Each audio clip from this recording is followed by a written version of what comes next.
자, 그러면 계약서를 띄워줄 테니까 한번 우리 계약법에 따른 이슈들에 대해서 계약서가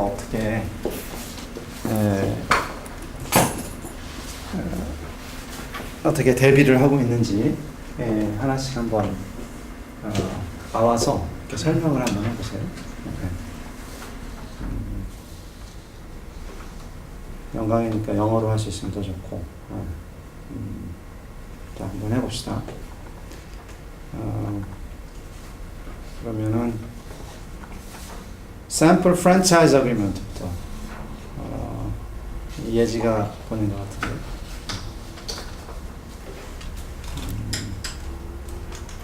예.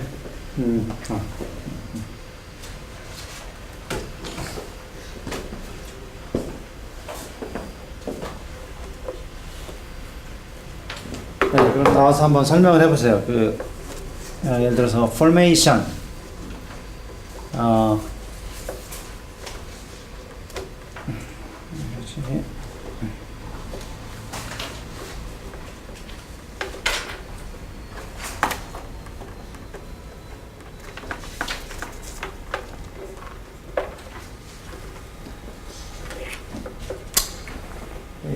핀 하나가 지금 접촉이 잘 안 좋은 모양인데 뭐 어쩔 수 없지. 네, 한번.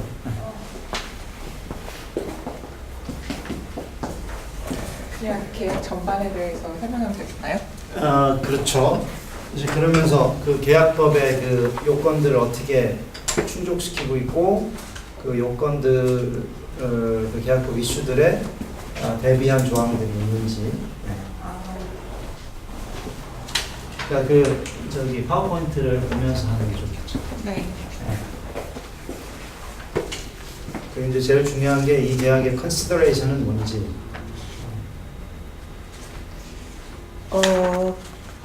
여기 계약이 샘플 프랜차이즈 어그리먼트인데 이거가 이제 하겐다즈 프로덕트를 아이스크림 샵을 프랜차이즈 하는 거예요. 그래서 프랜차이지가 하겐다즈 아이스크림을 공급받아서 하겐다즈 아이스크림 플러스 그냥 다른 그런 프로덕트를 공급받아서 이제 파는 샵 프랜차이즈 어그리먼트인데 네. 여기서 컨시더레이션은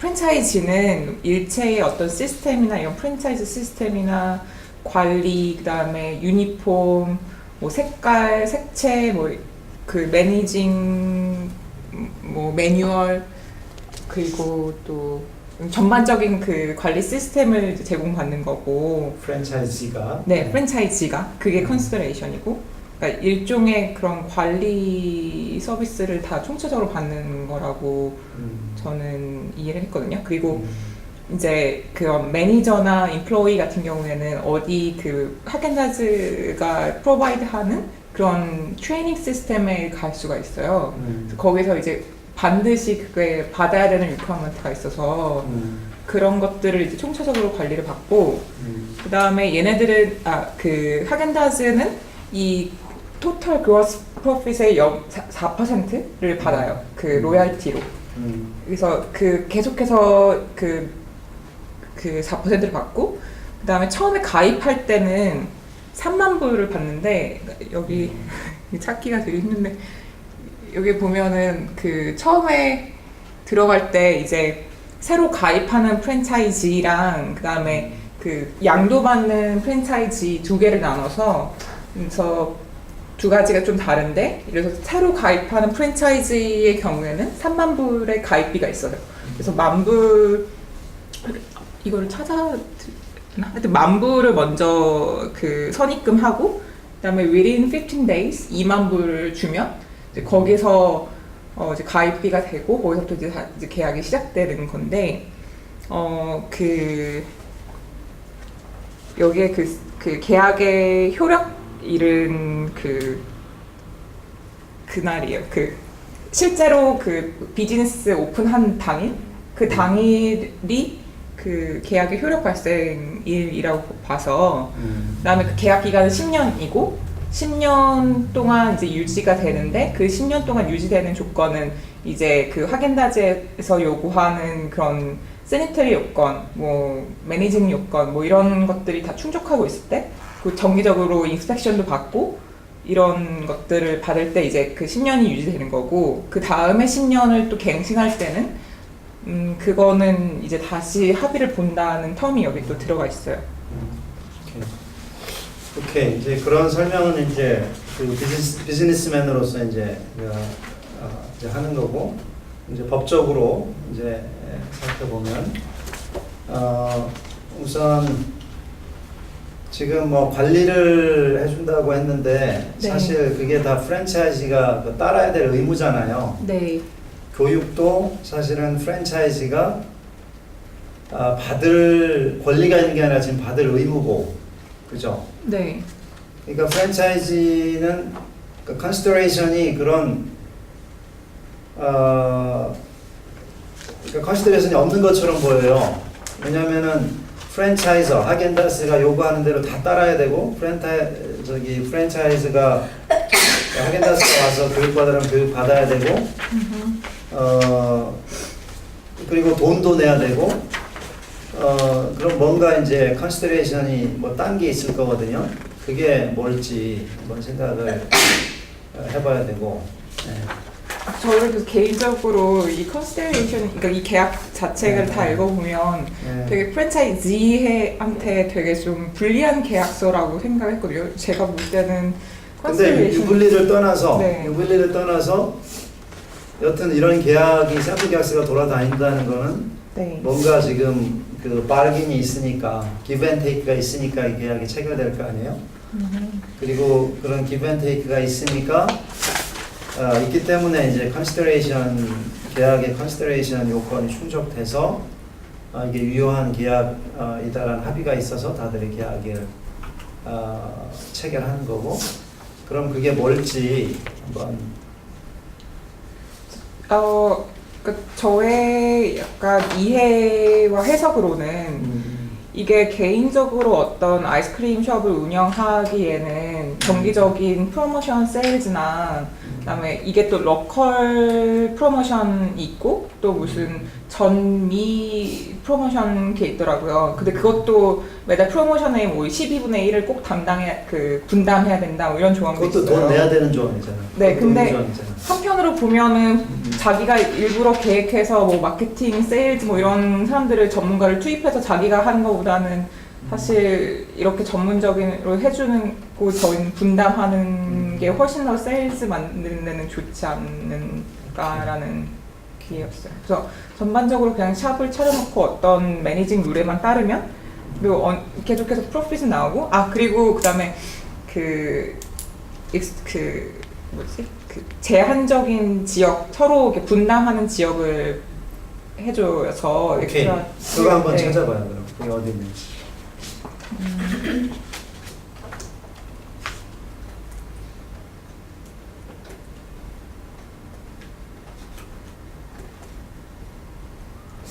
exclusive territory. 오케이. 네, 여기 있어요. 아리클 3 한번 같이 봅시다. 저기 저 탐색창 좀 없애줄래요? 네. 밑에 보면은 저기 좀 글자를 크게 할 수 있으니까 오른쪽 밑에 보면은 바를 좀 당기면 글자가 좀 커지는데 더 밑에 100%라고 써 있는 거. 이걸 더 크게 할까요? 네, 그렇지. 조금만 더. 네, 좋아요. 네. 네. 자, 3 아리클 3 한번 읽어보죠. Site selection, shop construction, and exclusive territory. The terms and conditions is A, B, C, and D to this agreement form a part of this agreement and are incorporated into the agreement to the same extent as it fully set forth under this Article 3.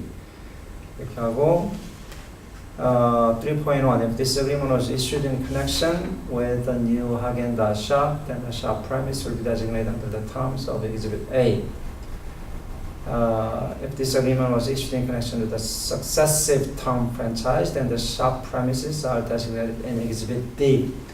그러니까 이건 연장 계약하는 사람하고 신규 계약하는 사람 이제 나눠서 샵 프레미스를 지금 정해준다는 건데 지금 이것만 가지고는 그 밑에 한번 봅시다. 3.2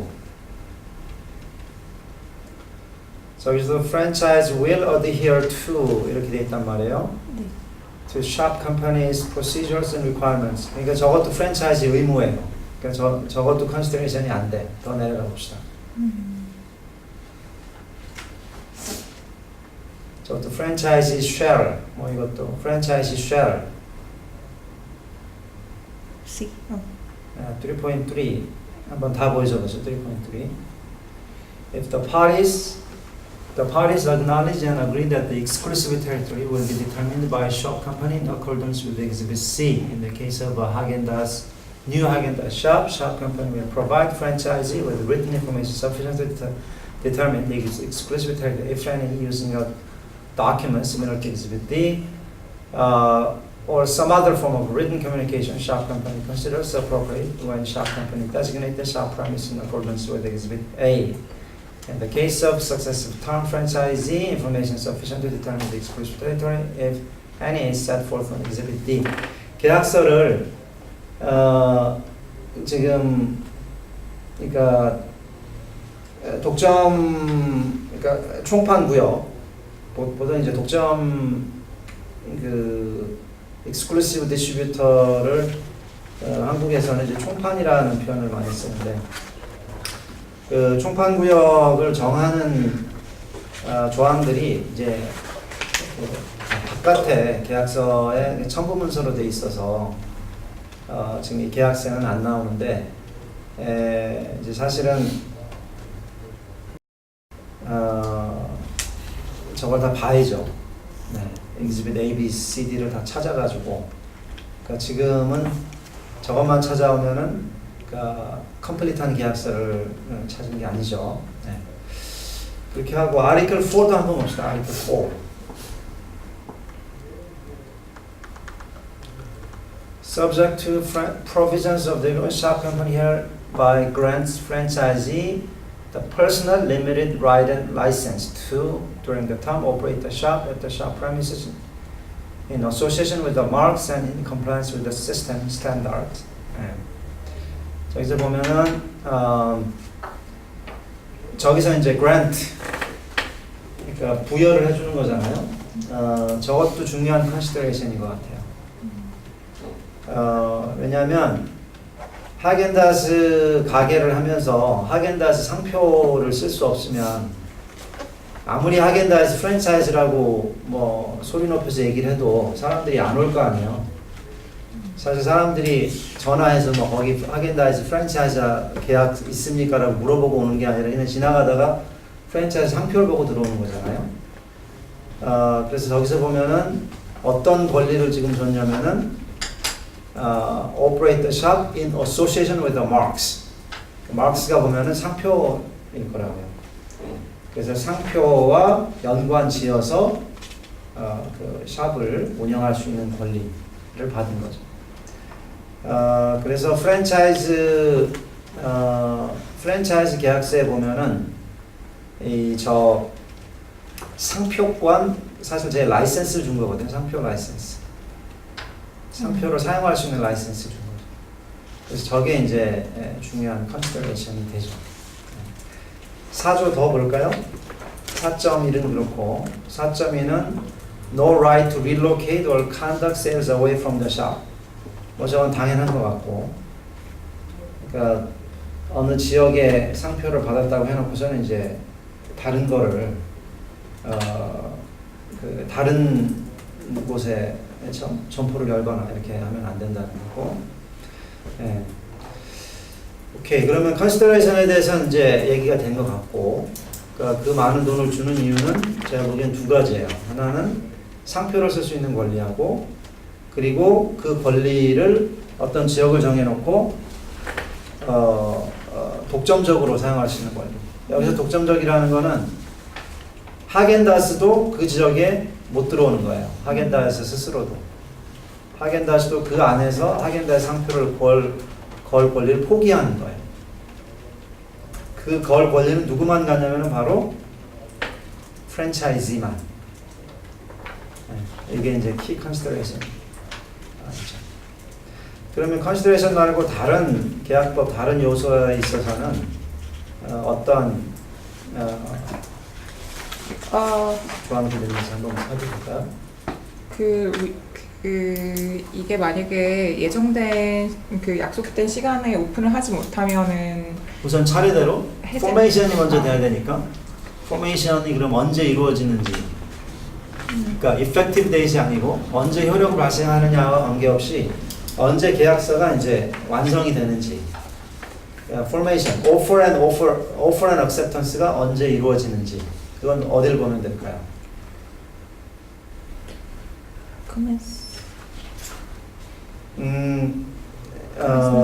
계약서 안에서 찾으려고 하면 안 돼요. 이거는. 왜냐면은 offer and acceptance는 계약이 언제 성립이 됐는지 보는 거기 때문에 그러면 보통은 계약서 제일 아래 그죠? 서명할 때 보통 offer and acceptance가 이루어질 때 어떤 행위를 통해서 이루어져요? execution 서명을 통해서 보통 이루어지죠. 서명을 통해서 이루어지지 않는 경우도 있어요. 예를 들어서 purchase order 같은 경우는 you may accept this purchase order by sending the goods. 그러면 서명 안 하고 그냥 물건을 보내면은 곧바로 계약이 체결되는 거죠. 근데 purchase order 같은 그런 그 간단한 계약이 아니고 여러분들이 로펌에 가서 자주 보게 될 계약들은 다 execution을 통해서 이루어져요. 그래서 보통 그 execution 되는 날짜는 계약서 제일 앞에 있거나 계약서 제일 뒤에 있죠. 한번 볼까요? 근데 이건 샘플이라서 그런지 그 서명란은 생략되어 있어서 그래도 한번 봅시다. 어떻게 맨 되는지. 마지막 제일 마지막이나 제일 위에? 제일 위에는 이렇게 돼 있고요. 제일 밑에는 그러니까 저게 다 없어졌네. 프리엠블이 다 없어졌네. 네, 저걸 이제 프리엠블이라고 해요. whereas the parties wish to enter into 이런 표현들은 여기가 맨 밑. 지졌고 제일 아래도 없어졌네.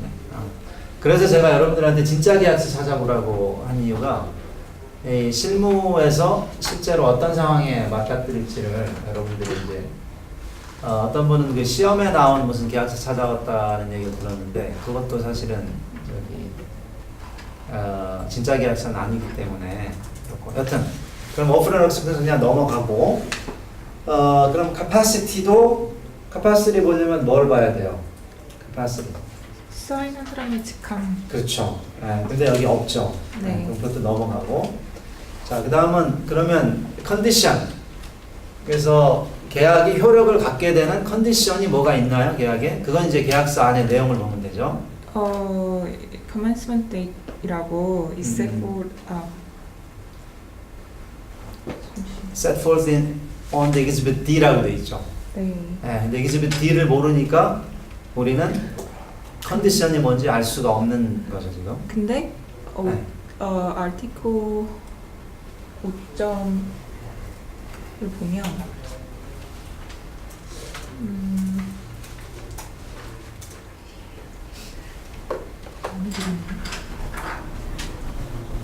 여기 있어요. Will be the day the shop first opens for business라고 써서 exhibit이 여기 생략되어 있어서 추정할 수밖에 없는데 exhibit A가 그 newcomer 한테 필요한 거고 exhibit D가 그 successive term franchise인 것 같아요. 그래서 지금 아까 그 조항은 exhibit D는 뭐 새로 갱신하는 사람들용이고 이거는 아마 새로 오는 그치. 네. 그래서 딱 저렇게 오면은 이제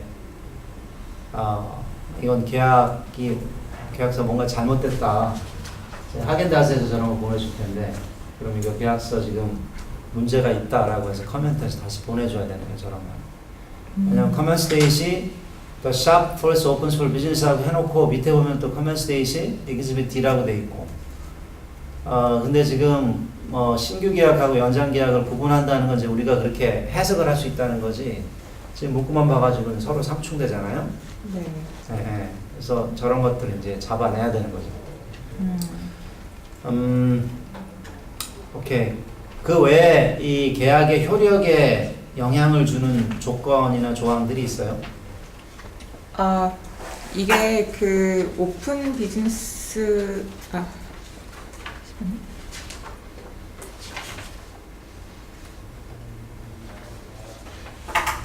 그 리펀 조항에 보면 그 합의된 날짜에 그 열지 못하면 해지할 수 있고 이런 조항이 있었는데 네, 그래서 그 부분에선 또 그 프랜차이즈 피 그 3만 불 낸 거가 또 리펀더블 하지 않다고 네, 그 텀이 있어요. 근데 그거는 계약의 효력에 영향을 주는 조항은 아닌 것 같아요, 그죠? 왜냐면 그거는 계약을 위반한 경우에 어떻게 할지를 정한 조항이지, 이 계약 자체가 그러니까 예를 들어서 샵 컴퍼니가 뭔가를 터미네이트 할 수 있다. 자, 7.4 한번 볼까요? 7.4. 네. If the initial designated shop manager fails to complete training to the satisfaction of shop company, shop company가 이제 하긴다스예요. In accordance with section 11.3.1, the shop company will give franchisee an opportunity to designate a different initial designated shop manager under section 11.2, who must complete training to the satisfaction of shop company before the shop first opens for business. The second initial designated shop manager also fails to complete training to the satisfaction of shop company, or franchise declines the opportunity to have a second initial designated shop manager attend the shop company's training program. 그러니까 아무리 교육시켜도 안 되면 the shop company may cancel this agreement. If shop company cancels this agreement under section 7.4, shop company shall refund the franchise fee. Less $5,000, which amount shop company shall have an absolute right to retain, and shop company shall have no further obligation to franchisee under this agreement. 저거는 컨디션 조항인가요, 아닌가요? 이건 해지? 터미네이트 할 때 좀. 계약은 트레이닝 받는 동안 계약 효력이 있는 거예요, 없는 거예요? 트레이닝 받는 동안 있는 거죠. 네, 그래서 저거는 컨디션 그 컨디션이라고 보기는 좀 어려운 조항이죠. 네. 이게 컨디션이 아닌가 싶은데 네. For the right to enter into this agreement. 그러니까 initial franchise fee를 내야지 이 어그리먼트. 그러네. 네. Franchisee shall pay an initial franchise fee to shop company for the right to enter into this agreement and in consideration of the franchise는 amount determined as follows. 네. 그래서 거기 이제 밑에 얼마인지가 나오는데 저거는 이제 저런 조항이 있으면 뭘 의미하냐면 나중에 서명을 해서 계약이 포메이션 돼도 돈이 입금이 안 되면 그 계약은 무효란 얘기예요. 사실 그런 때 많잖아요. 여러분들 사실 부동산 임대차 계약할 때도 계약금을 들고 가서 뭐 현금으로 주면서 서명하는 게 아니니까 그냥 계약금 얼마 써놓고 서명하고 나오잖아요. 그럼 그때 계약 효력이 있는 거예요, 없는 거예요? 그런 생각 잘 안 해봤죠. 사실은 입금해야 효력 발생한다고 계약서에 써 있어야 사실은 명확한 거죠. 네. 아니면 저런 식으로 계약 enter into 계약을 성립시키기 위해서는 돈을 입금해야 한다. 왜냐하면 저렇게 안 해놓으면 가서 계약금 입금은 안 했는데 뭐 다른 세입자가 와서 뭐 계약을 하자고 하면 해야 되는지 말아야 되는지 불분명하잖아요.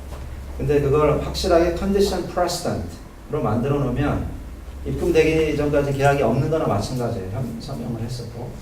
네. 그러니까 저런 거는 당연히 하겐다스가 뭐 큰 회사고 많이 해봤으니까 스스로를 보호하기 위해서 저런 그 조항을 집어넣은 거죠. 오케이, 컨디션은 뭐 혹시 컨디션 subsequent는 없어요?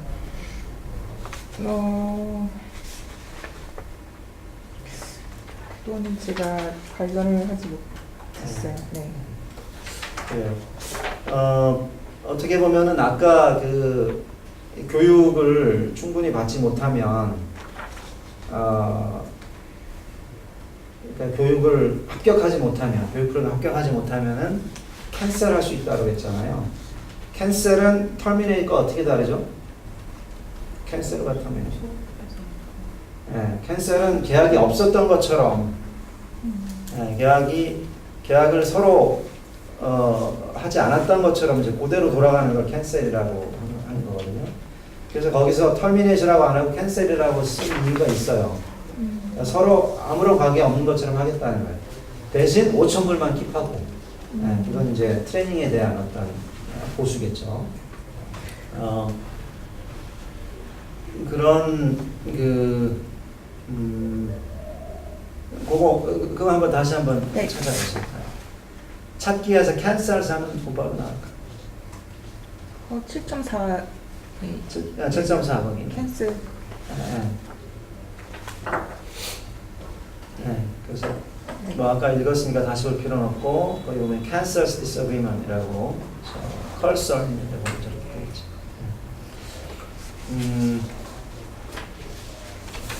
condition subsequent 있고 자 그러면은 discharge 계약 위반돼도 계약 위반돼도 뭔가 용서를 해주는 그런 조항 같은 게 있나요? 네, 있어요. 네, 한번 보여주세요.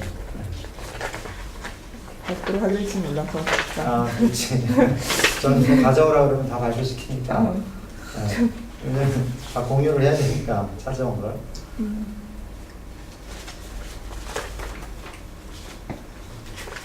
찾기 써보자 찾기. 뭔가 fail 뭐 이런 말이 나오겠지 그런 거에는. 아 여기 있다. default. 찾았어요. 네.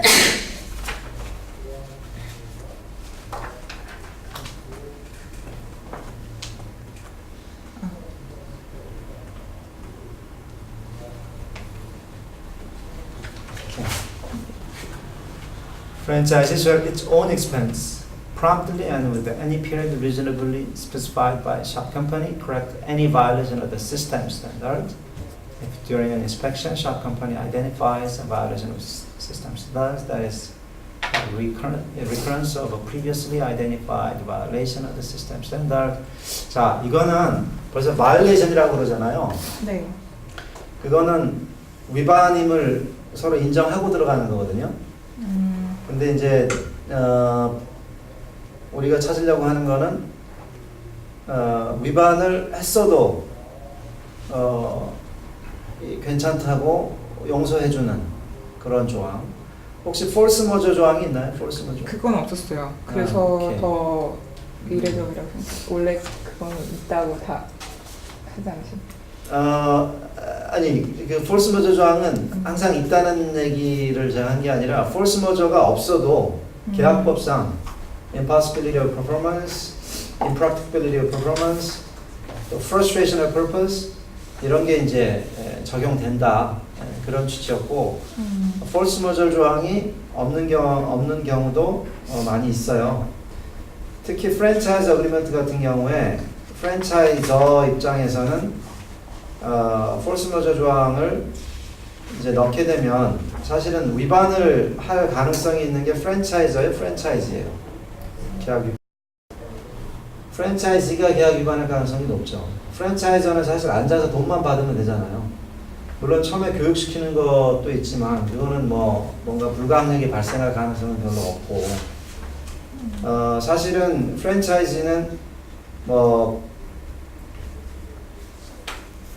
간판을 뭐 몇 시간 불을 켜놔야 되고 소스는 뭘 써야 되고 사람은 최소한 몇 명을 고용해야 되고 들어올 때 인사말을 어떻게 해야 되고 이런 것까지 다 세세하게 그 통제를 받을 거란 말이에요. 그런데 거기에 이제 폴스 메저 조항을 넣으면은 프랜차이즈한테 이제 유리해지겠죠. 프랜차이즈한테는 불리하겠죠. 프랜차이저는 프랜차이즈를 하는 이유는 우리하고 똑같은 샵이 여기 있으니까 여기 와서, 그러니까 본점하고 똑같은 샵이 여기 있으니까 와서 똑같이 즐겨라 라는 그런 신뢰를 주기 위해서 이제 프랜차이즈 사업을 하는 건데, 그러려면은 실제로 똑같이 따라줘야 되거든요. 그래서 포스 모저 조항이 없지 않나 생각을 해요. 네. 혹시 그 외에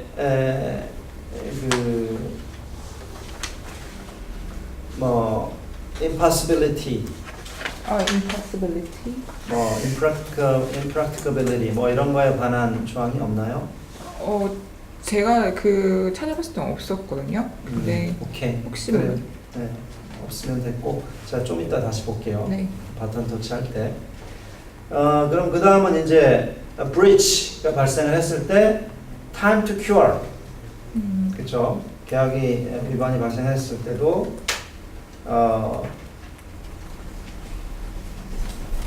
근데 아까 correcting deficiency 아까 그 조항 네. 그게 breach에 관한 조항이에요. 왜냐하면 violation이 생겼을 때 어떻게 해야 되는지 절차를 쭉 써놓은 거니까 그거 한번 보죠. 네.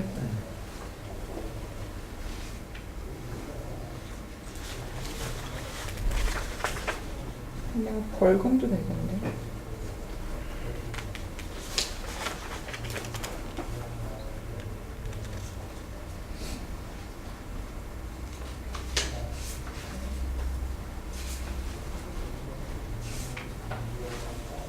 네. 자, 그 밑에 제일 밑에 보면 this remedy is in addition and not in lieu of other rights and remedies shop company has for franchises breach of its agreement. 그래서 최소한 뭐는 받을 거냐면 2번 위반한다거나 그러면 두 번째 나가는 인스펙션, 이제 그 사람의 인스펙터의 일당 이런 것들 이제 내야 된다는 얘기죠.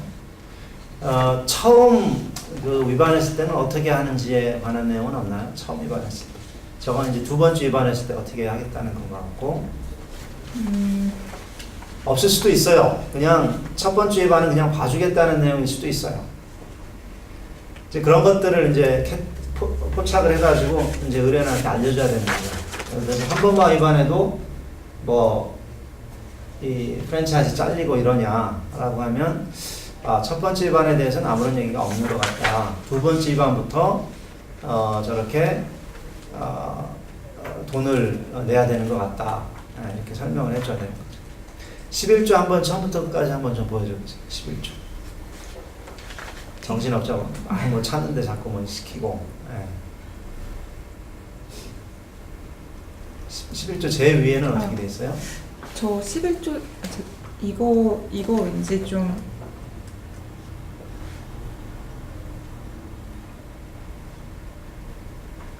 이거는 그건 remedial training이고 네. 그 위에 한번 11.3.4 그 위에 한번 봅시다.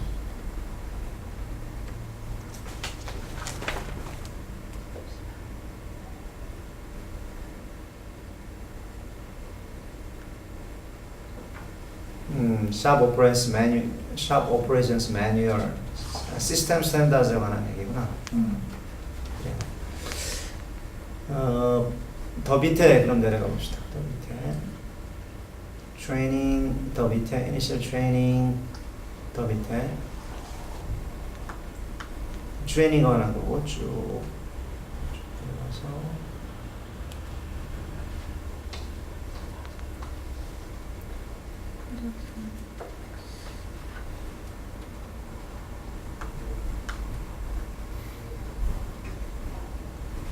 한번 쭉 끝까지 내려가보세요. 네.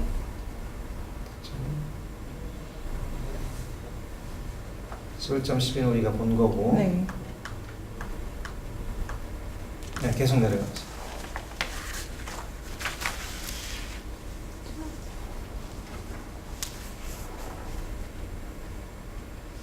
이거 포스 시스템도 의무 중에 하나. 그렇죠. 네. 보고하고. 네. POS 시스템. POS 시스템이 뭔지는 알아요? 그 편의점에 네. 쓰기 그거. 근데 뭐의 약자죠? Point of Sale 시스템. 그러니까 거래가 이루어지는 지점에서 이제 뭘 해야 되는. 그래서 보통 결제 시스템 얘기하는 거예요. 결제. 그 위에 잠깐 봅시다.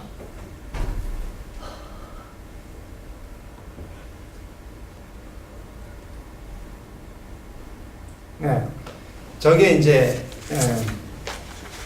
franchisee will keep shop company informed of any fact, matter, circumstance that has significant bearing on franchisee's ability to continue to operate the shop in accordance with this agreement and the system standard. Without limiting the personal requirement, franchise shall promptly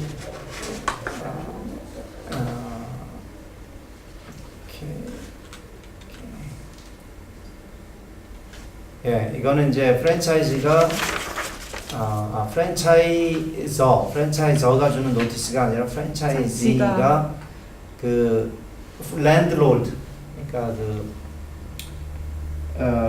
건물 주인으로부터 이제 받는 노티스 오브 디폴트가 예, 지금 보니까 그 브리치에 관한 절차를 정해놓은 조항은 그러니까 일반적인 브리치 조항은 없는 것 같고 아까 얘기한 것처럼 한 번 위반하면 그대로 두고 두 번째 위반했을 때 그때부터 이제 돈을 받는 것 같아요. 근데 그래도 계약을 계속 위반하면 그냥 해지하겠다 뭐 그런 조항이 어딘가 있을 텐데 지금 막 보이진 않네요. 그렇게 하고 그 레미디스에 관한 조항은 없나요? 예를 들어서 damages, 그러니까 손해배상을 한정하거나 그런 조항은 없나요?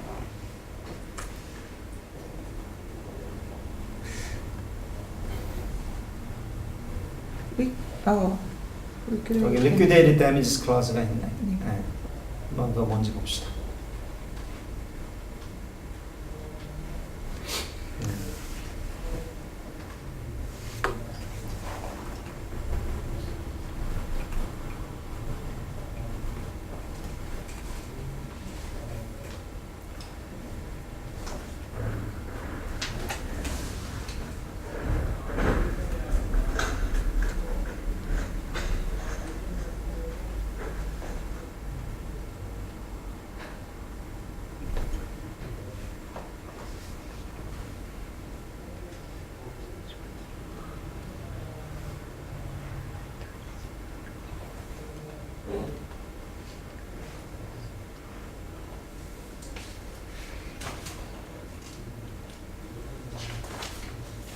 네.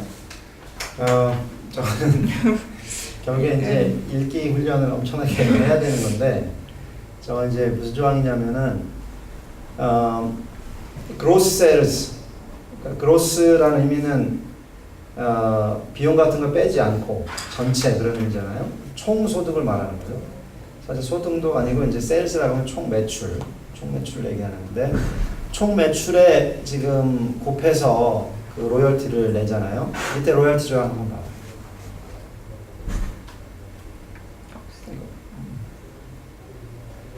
로열티가 4% of gross sales라고 돼 있죠.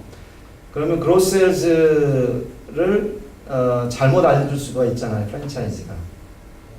자기네들은 잘못 알려주면 로열티도 덜 내겠죠. 근데 나중에 확인해 보니까 차이가 발생을 했다. 그러면 차이가 발생한 거를 지금 하겐다스가 갚겠다. 그리고 그게 liquidated damages다. 네, 그 위에 다시 한번 보세요.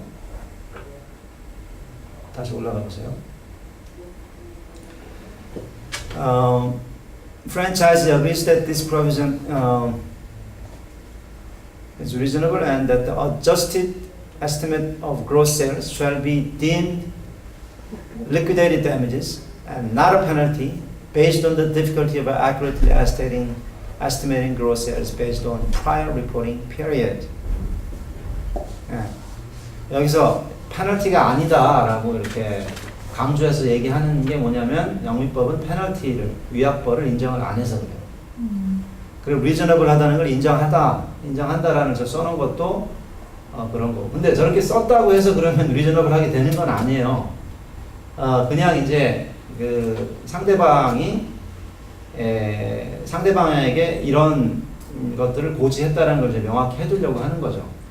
그리고 계약서 쓸 때는 항상 당사자들의 어떤 희망사항 항상 들어가게 되니까 저렇게 들어가는 거고, 이제 객관적으로 실제로 따져봐야 되는 거죠.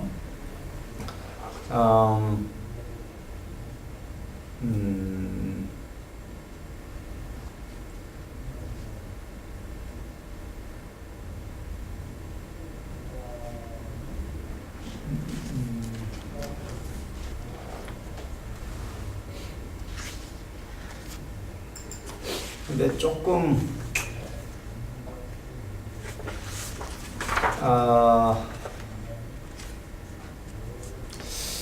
자, 여러분들이 보기엔 저게 reasonable 한 liquidated damages 같아요? 어때요? 그래서 전체를 다 가지겠다는 125%를 가진다는 거예요. 125% 가진다는 건 아니고, 여기 this provision is reasonable and the adjusted estimate of gross sales shall be deemed liquidated damages. 이게 지금 adjusted 된 게 보세요. 프랜차이즈가 이 보고를 제대로 안 하면,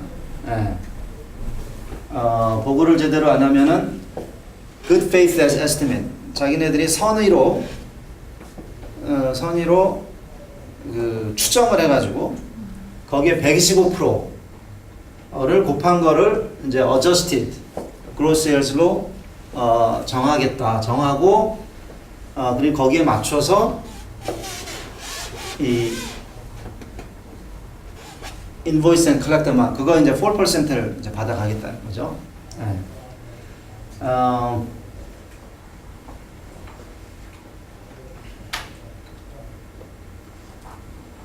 그리고 나중에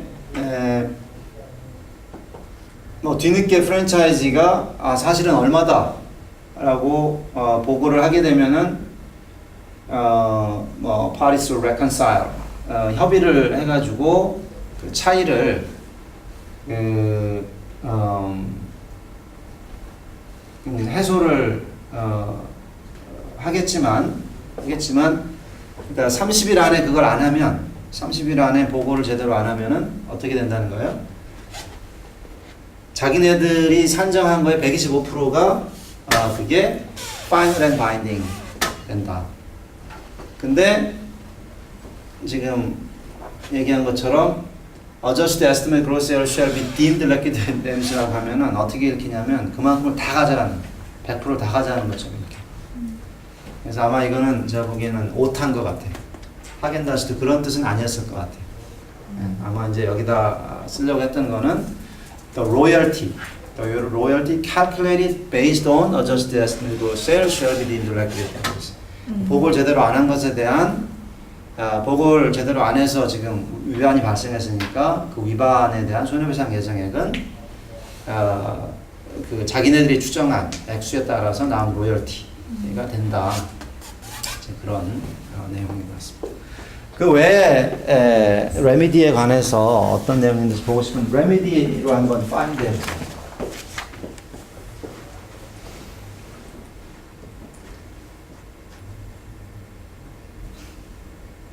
이건 아까 봤던 것 같은데.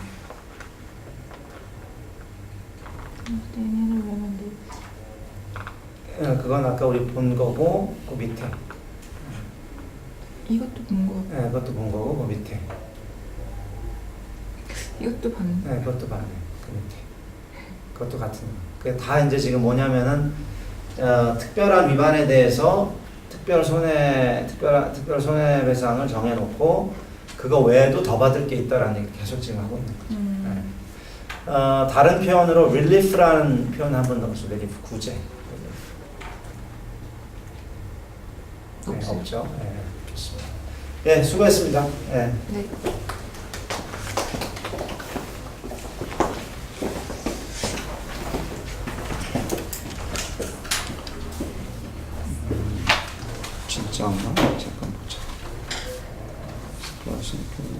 source supply.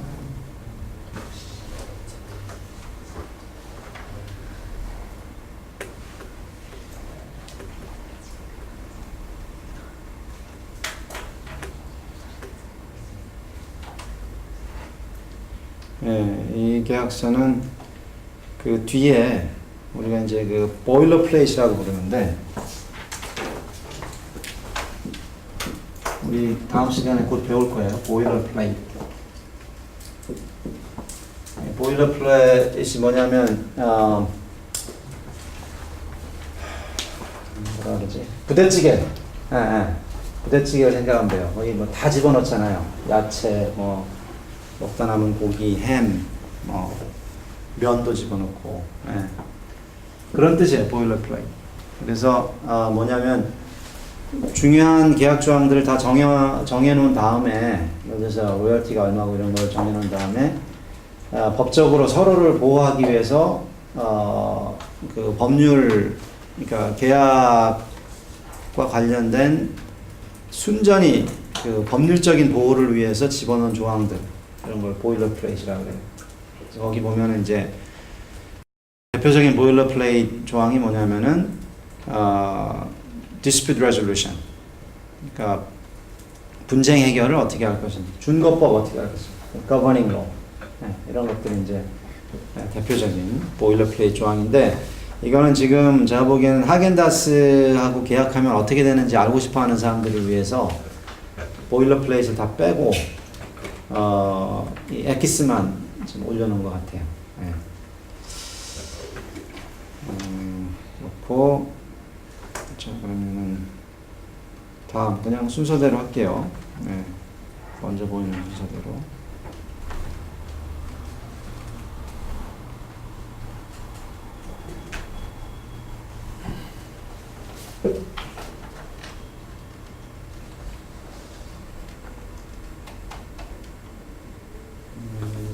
자.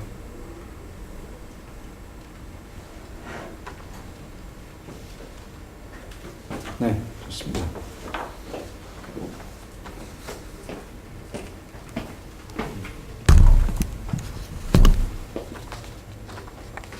자, 한번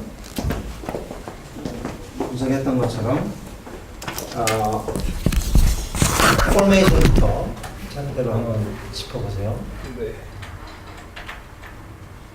일단 계약서 전반적으로 내용에 대해서 네, 설명해 드리자면 그 purchase, 가장 전형적인 purchase and sale agreement고요. 그리고 여기 지금 계약 당사자들이 비어 있긴 한데 보면 이게 기본적으로 컴퍼니라는 셀러와 그리고 buyer라는 구매자로 구분이 되고, buyer는 보면 메릴랜드에 있는 병원, 즉 존 서킨스 병원이 되겠고, 그리고 컴퍼니는 아마 의료기기를 파는 그런 셀러. 존 서킨스인지 어떻게 알아요? 그 뒤에 엑스빗에 보면은 존 서킨스와 그리고 계약서를 검토하는 그 어떤 파티가 네. Legal Department of John Hopkins Hospital가 와서 추측을 하고 있습니다. 그래서 보면 기본적으로 의료기기를 판매를 한다고 이제 추측을 해볼 수 있고, 그래서 이제 본격적으로 들어가면 일단 effective date는 뭐 this purchase and sale agreement is entered into this 하고 blank day of 나오는데, 아마 이 데이트를 기점으로 effective가 들어가고. 자, 저게 effective date이에요, 아니에요? 그 뒤에 보면은 저 effective date이 아니죠. 저 formation date, formation. 네. 그 formation은 entry, execution, 네. 그리고 더 중요한 거는 저기에 그 뭘 써느냐가 중요한 게 아니라 실제로 언제 서명하느냐가 중요하죠. 실제로. effective date는 서명을 한 날짜고 formation date가 서명을 한 날짜인가요? 그렇죠. 그러면 effective date는 뭔가 어떤 효과가 발생하는 날짜인 건가요? 그렇죠. 계약이 법적 효력을 갖추는 날짜.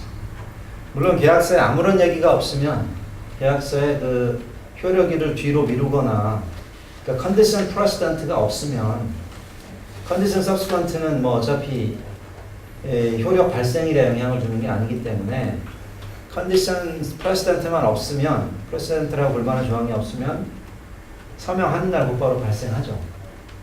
그래서 보통은 effective date하고 execution date 또는 formation date하고 같은 건데 그렇지 않을 수도 있다는 거죠. 하여튼 얘기 더 계속 해보세요. 그리고 순서대로 가자면 일단 가장 계약서에 기본이 되는 consideration이 나오는데 그래서 컴퍼니는 가장 기본적으로 selling and servicing of blank equipment and buyer desires to purchase such equipment. 그래서 보면 컴퍼니는 일단 sale of equipment를 일단 equipment에 대한 sales를 라는 것을 제공해주고 반면 buyer은 이제 그에 대한 대가를 지불하는 게 가장 기본적인 consideration이고요.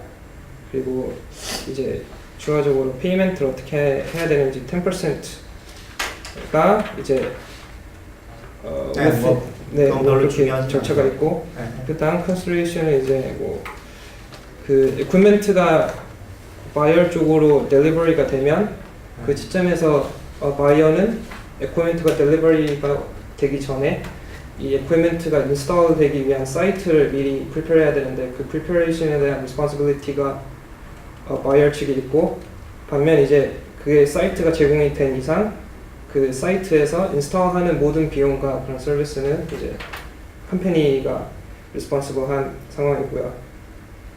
거기에 또 이제 또 consideration이 있고 이게 이제 installation 등을 보이고 기타로 이제 testing and certification 등등이 있고 그리고 또 트레이닝을 해야 되는 그런 obligation이 또 컴퍼니에 있고요. 그다음에 의료기기라는 특성상 어떤 전문적인 그런 필요하니까 아마 이런 부분이 들어가 있는 것 같습니다. 또 부차적으로 소프트웨어를 이제 라이선스에 대한 어떤 그런 컨텐츠도 있는데 이제 라이선스 피는 그 앞서 보여드렸던 그 purchasing price에 이미 들어가 있다고 라이선스 피가 이렇게 나와 있고 그 외에도 업데이트는 전반적으로 컴퍼니 측에 있고 그리고 기타 등등 이렇게 해서 일단 consideration 이 정도로 볼 수 있습니다. 그리고 Formation, offer and acceptance. 네, 그래서 offer and acceptance는 이 뒤에 보면 exhibit A라고 이제 어떤 equipment를 살 건지 어떤 프라이스에 살 건지 이런 것들을 잠깐, offer and acceptance. offer and acceptance. offer and acceptance는 뭘 봐야 돼요?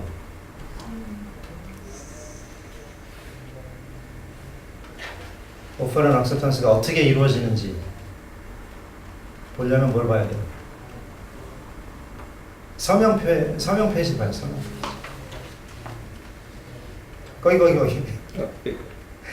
아이 답답해. 뒤에 여기 있는 거. 네, 거기. 네. 자, in witness whereof 누구와 누구는 have signed this agreement as of the day and here first written above. first written above가 뭐예요? 메인 위에 있다. 네. 제일 앞에 보면은 entered into하고 빈칸이 있었죠? 네. 네.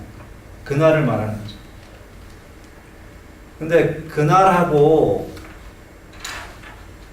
예를 들어서 실제로 서명한 날하고 다르면 어떻게 될까요? 실제로 서명한 날이 중요하죠. 당연히. 물론 이제 일부러 서명을 먼저 해놓고 언제 발효한다 뭐 이렇게 할 수도 있겠지만 그러면 그건 컨디션 프레시던트를 사실 만들어 놓은 거고 도리어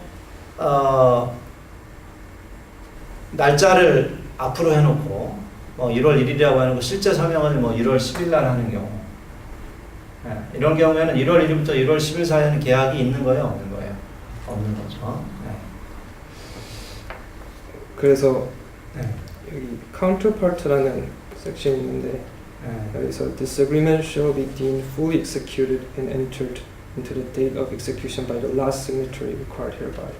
그래서 마지막으로 사인한 사람이 사인한 시점에서 오케이. 에펙티브하다고 그런 예, 식으로 예. 것 같습니다. 저런 게 이제 컨디션 프레시던트가 되는 거예요. 저거를 한날 1시에 서명을 하면 아무런 문제가 없는데 서명해서 보내고 상대방이 또 서명을 하게 되면 상대방이 서명했을 때 근데 재밌는 게 서명했을 때를 지금 한쪽은 알고 한쪽은 모르잖아요. 그죠? 예. 그래서 내가 한쪽 변호사라면 저걸 그리고 더 뭐랄까 파워가 더 있는 쪽이라면 저걸 좀 바꾸려고 해볼 것 같아요. 우리가 서명해서 먼저 보냈는데 그쪽에서 계약을 서명했는지 안 했는지 모르는 상황을 피하기 위해서. 네. 그러면 그 서명 일자와 그 execution date이 다를 경우에 execution date이 서명 일자보다 후에 있을 경우에는 execution date부터 효력이 발생하는데, 그러니까 서명을 1월 10일에 하고 맞아. 서명이라고 엑스큐션 데이는 같은 거야. 그러면은 그 effective date. effective date이 그 서명 일자가 그 전에 있으면은 서명한 그 시점부터 바로 그렇죠. 네. 그렇죠. 그 전부터 계약이 있었다는 식으로 할 수는 없는 건가요? 그렇게 할 수는 없죠. 그때는 계약이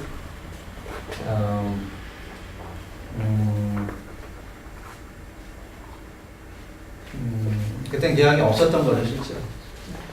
근데 뭐 예를 들어서 이자를 받는 계약인데 한 달 후에 했는데 어쨌든 계약서에는 그 한 달 전부터 된다고 써져 있었으면은 그럼 그 한 달 전에 대해서 이자를 내야 되나요? 그건 당사자의 의사를 그거는 뭐 국제 이 시간에 물어볼 게 아니라 사실 교육 교수님한테 물어보면 정확히 얘기해 줄 텐데 그런 거겠죠. 예를 들어서 그거는 사실 이자 주는 게 아니죠. 이자 주는 게 아니라 그냥 그 계약에 대한 어떤 그 서로 간의 신뢰를 쌓기 위해서 그 전에는 신뢰를 쌓기 위해서보다도 일종의 이제 뇌물처럼, 그러니까 나쁜 뜻의 뇌물이 아니라 이 계약을 체결하기 위해서는 돈을 얼마를 하여간 내야 된다, 그런 조건을 써놓은 거죠. 네. 써놓은 거나 마찬가지. 그러니까 그 이자에 해당하는 만큼의 액수를 그냥 받겠다는 얘기죠, 그냥. 그게 이자는 아니죠. 왜냐면 그때는 계약이 없었으니까. 근데 교수님 서명 실무적으로 사실 에펙트 데이트가 명시가 돼 있는데 서명 날짜는 그 이전이라는 이후라는 거를 증명할 방법은 거의 없지 않나요? 근데 그건 이제 뭐 서명을 할 때 뭐 서명하러 가는데 서로 뭐 카톡 주고받는 게 있거나 이제 그런 다른 증거들로 입증이 될 수가 있죠. 오케이, 잘 찾았어요. 저건 사실은 카운터파츠 조항 밑에서 그러니까 카운터파츠라는 조항이 사실 잘 이용되지 않는데 잘 찾았습니다. 자, 또 더 그 계약법에서 다뤘던 개념들이 나오는 조항들이 있으면 얘기해 보시죠. 그래서 퍼포먼스에서 이제 그 default by company와 default by buyers를 여기서 클래리파이를 했는데 일단 이 조항에 같이 이제 time to cure provision 들어가 있고요. 그래서 보시면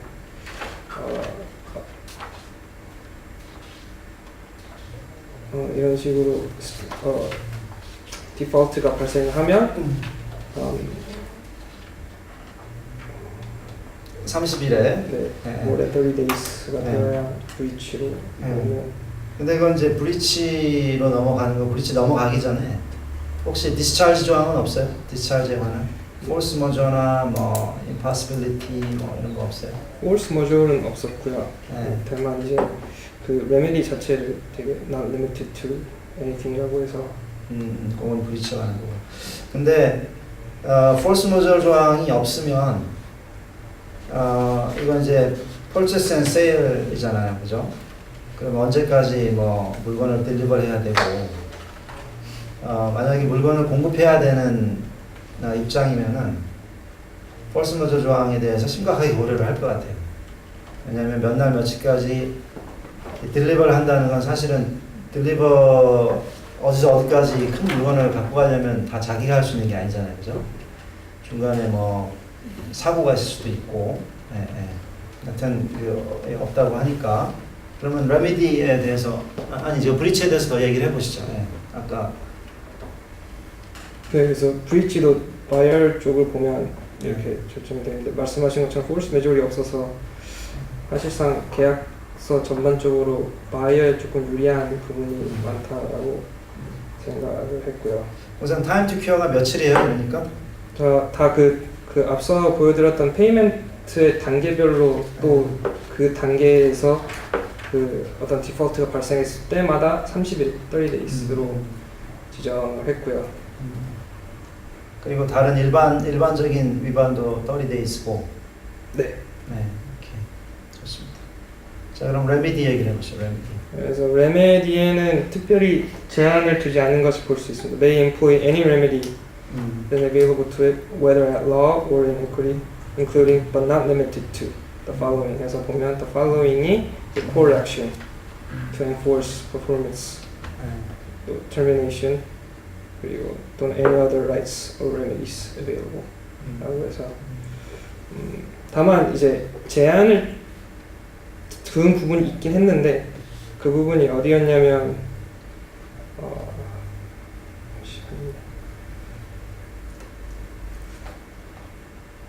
여기 construction and jurisdiction이라고 해서 그 콜트로 이거 가져갈 경우 관할 합의로 볼 수 있을 것 같은데 메릴랜드에서만 여기 특히 하월 카운티 메릴랜드에서만 어떤 그런 러스를 제기하는 것으로 그래서 이것 또한 이제 메릴랜드에 있는 존 사킨스 쪽에 유리한 부분이 아닌가 생각했고요. 만일 또 하월 카운티에서 받아주지 않으면 그 옆에 있는 baltimore 카운티에서 하는 걸로 또 대리 조항까지 마련해놔서 이쪽으로는 이 어떤 제한을 조금 뒀다고 볼 수 있을 것 같습니다. damages를 한정한 조항은 없어요? 네, 데미지에 대한 특별한 조항은 없었습니다. 자, 그리고 그 문장 한번 읽어봅시다. 그 C에 자, 볼까요? Any material representation or warranty made by 그거 좀 크게 해줄래요? 예.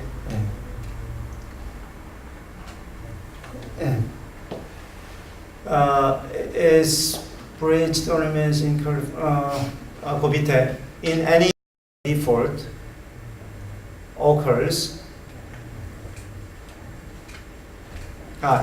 if any event of a default occurs and is not cured within any applicable period specified above, buyer at its sole option may employ any remedy then available to it, whether at law or in equity, including but not limited to the following.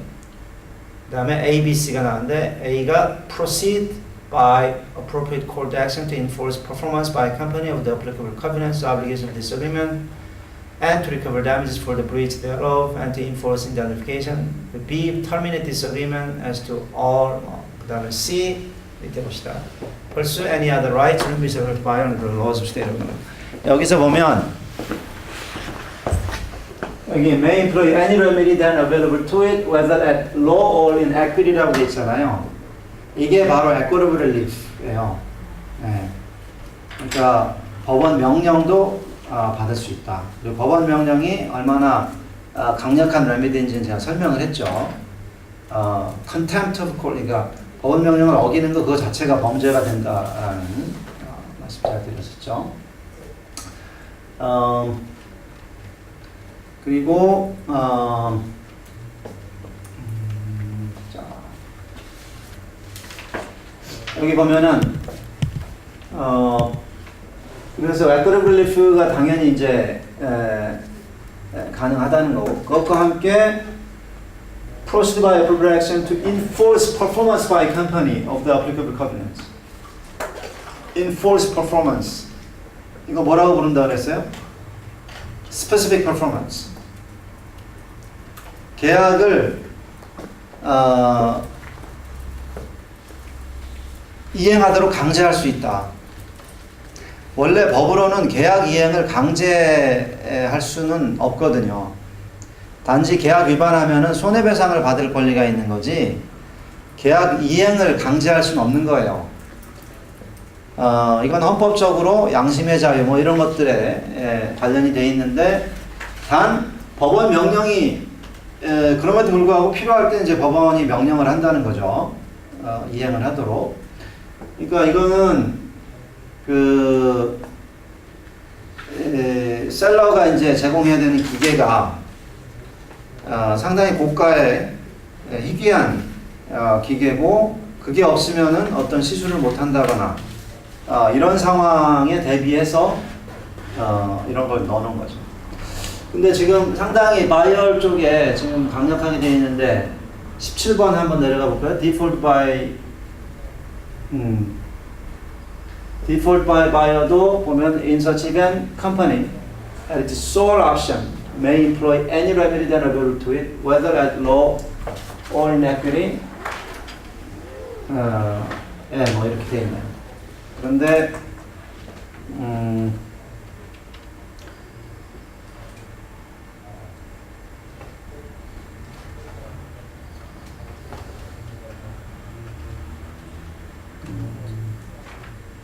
계약을 보면은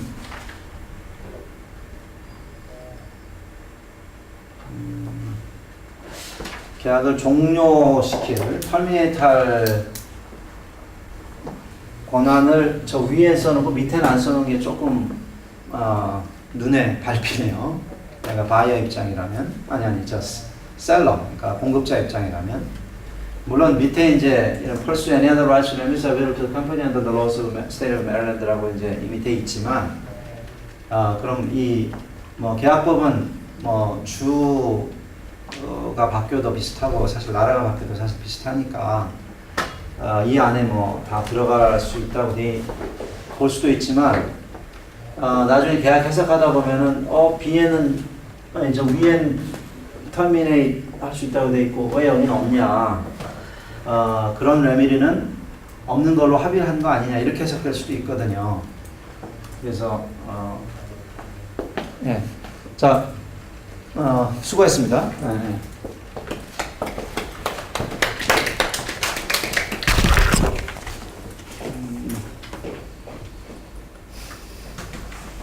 잠깐만요. 제가 지금 슬쩍 보고 어떤 얘기할 게 없는지 한번 볼게요.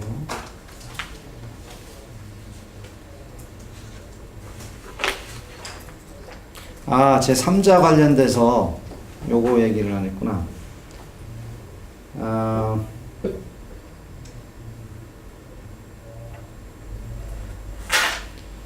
The prior written consent of buyer shall be required to allow delegation or assignment of duty to perform any obligation owed to buyer by companies. 네. 그러니까 공급자가 물건을 공급할 의무를 그 공급 계약을 다른 데 넘기지 못하게 해놓은 거예요. 네. 병원의 동의가 없습니다. 네.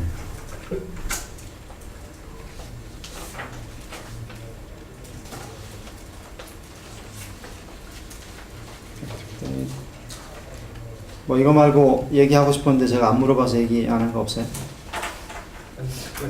인덴티피케이션이 앞에 있긴 했는데. 인덴티피케이션은 그건 우리가 지금 강의하고 있는 내용이니까 그건 좀 더 배운 다음에 하면 되고. 네, 네 좋습니다. 수고했습니다. 자, 다음은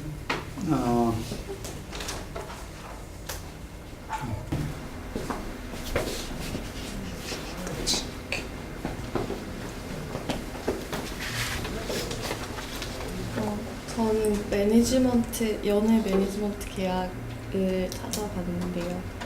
네, 한국에선 되게 불공정 계약이 많다고 들어서 궁금함이 있어서 찾아봤습니다. 처음에 계약의 형성에서 아까 교수님 말씀해주신 대로 여기 entered into 있는 뒤에 날짜에 효력이 발생하는 것 같고요. 아까 앞에는 없었던 것 중에 하나가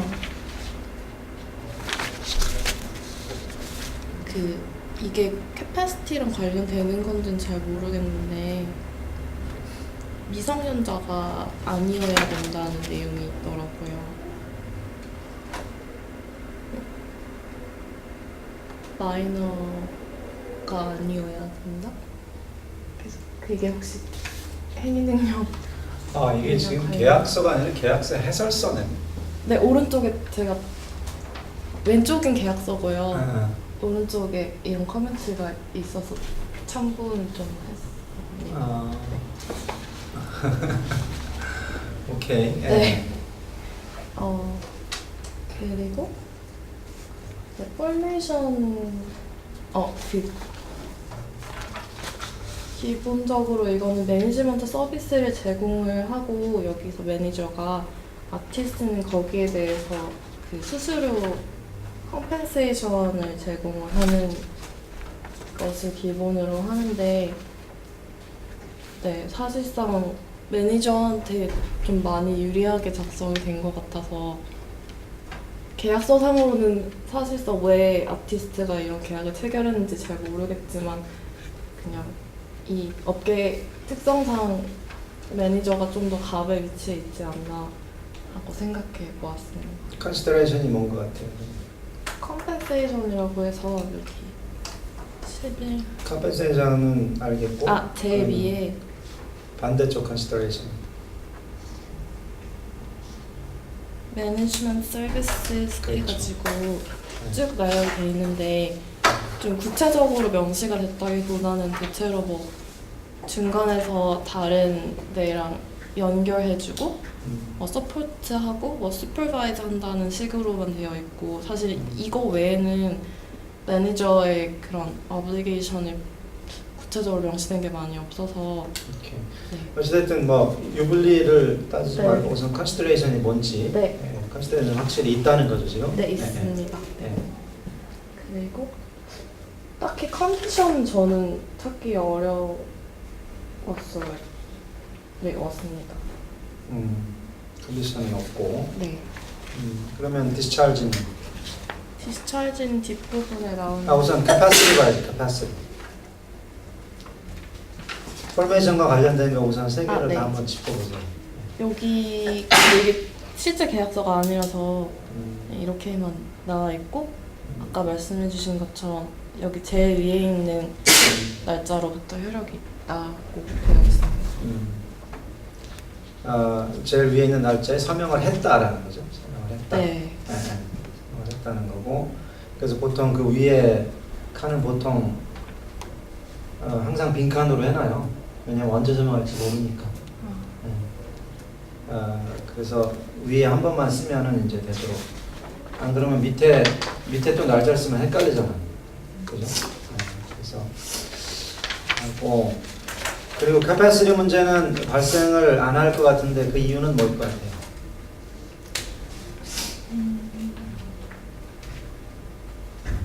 당사자 오퍼와 오퍼리가 뭐예요? 오퍼와 오퍼리가 개인인가요? 그렇죠. 근데 여기 매니지먼트 인코퍼레이션이라고 돼 있어가지고 저렇게 돼 있으면 저 밑에 그 오퍼와 오퍼리를 다시 잘 살펴봐야 되겠죠. 그죠? 네. Authorized signatory가 누군지. 저희 그냥 Authorized signatory라고 돼 있는데 저걸 그냥 접속 받으면 안 되겠죠. 그 매니저라는 회사에 누가 오는지 그걸 알아가지고 이제 써놔야 되겠죠. 오케이, 컨디션 어떤 얘기 했고 디스차르지에 관해서는 아무런 내용이 없어요.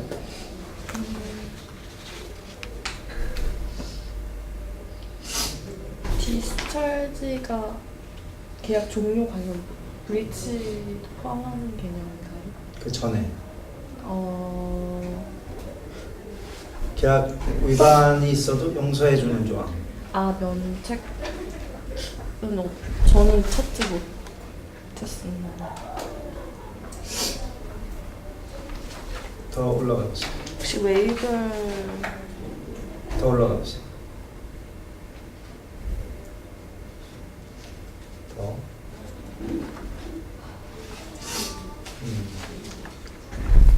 더. 왜 못 올라가지?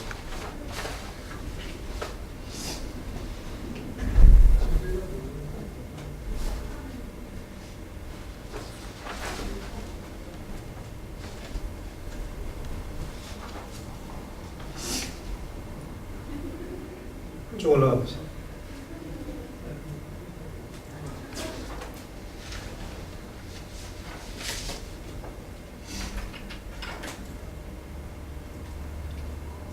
네, 없는 것 같네요.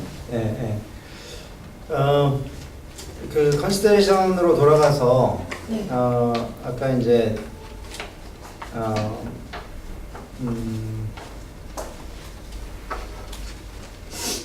컨시더레이션으로 돌아가서 돈을 내는 거 말고 또 이제 어떤 컨시더레이션이 있냐면 그 engagement and term에 보면 artist hereby engages manager as artist sole and exclusive personal representative and manager for a period of 3 years 라고 돼 있어서 저러면 이제 아티스트가 다른 매니저를 채용하지 않겠다라는 약속을 지금 주는 거거든요.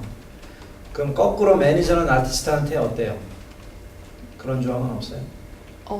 여기 보면 매니저는 other artist 이렇게 해가지고 다른 아티스트와 계약을 할 수 있는데 네.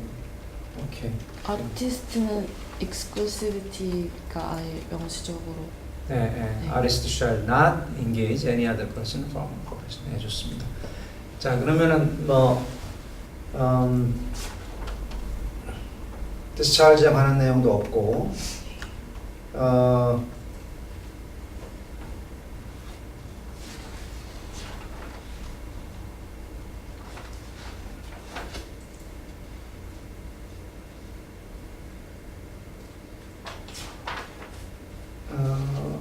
더 넘어가기 전에 혹시 그 매니저는 매니지먼트 서비스를 해주고 네.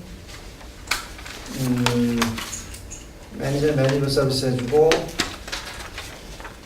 아티스트는 그 서비스에 대해서 컴펜세이션을 해주고 그죠?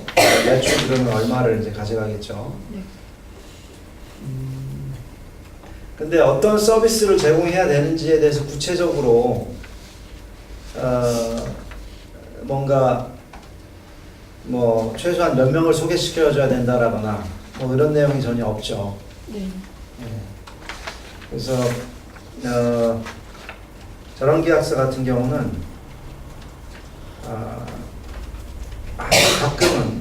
아주 가끔은 컨시더레이션이 없어서 무효다라는 소송이 발생하기도 해요. 저런 계약서. 왜냐면은 제공한다는 서비스의 내용이 너무 무형적이기 때문에 이거는 그냥 일방적인 거다. 왜냐하면 저렇게 해놓고 아무것도 안 할 수도 있거든요, 지금. 네. 그런데 그동안 아티스트는 다른 매니저 채용하지 못하도록 되어 있고, 그죠?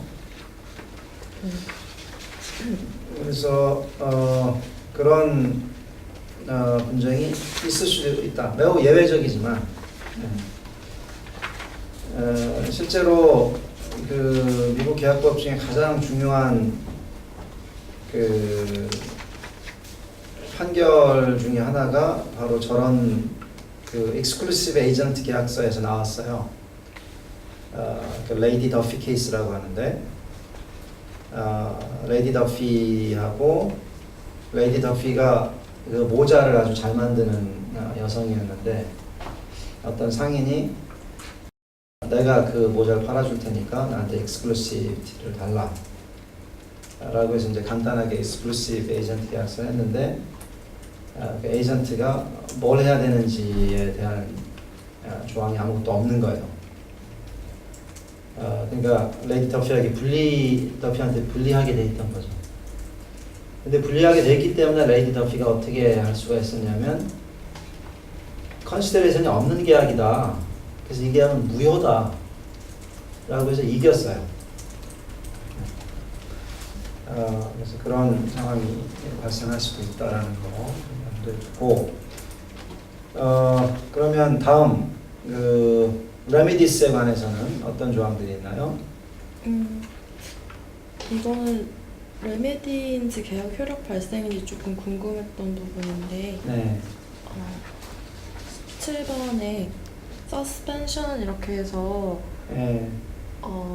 for any reason artist fails cooperate with manager 이렇게 돼 있는 부분이 그러니까 뭔가 이행을 못했을 때 이 계약 기간이 도과하지 않는다고 그러니까 뭐 2년 전속 계약을 했으면 그 기간을 포함하지 않는다고 하는 게 이게 불이행에 대한 레메디가 되는 건지 아니면은 포메이션, 퍼포먼스에 대한 건지 좀 의문점이 생겼고요. 한번 17조 한번 다 읽어보죠. Manager shall have the right to suspend the running of the term of this agreement. Its obligations here under upon written notice to artist. If for any reason artist fails to cooperate with the manager or fails to actively pursue entertainment business career, or if the ability of the artist to perform shall become 밑에 보세요. Physically 밑에 or mentally impaired as a result of such impairment, artist becomes unable to comply with any of his material obligations. Hereunder such suspension shall be the duration of artist's failure to perform, and the term of this agreement shall be automatically extended by such number of days equal to the total number of days of any such suspension pursuant to this paragraph. 이게 저 위에 그 위에 다시 한번 볼까요?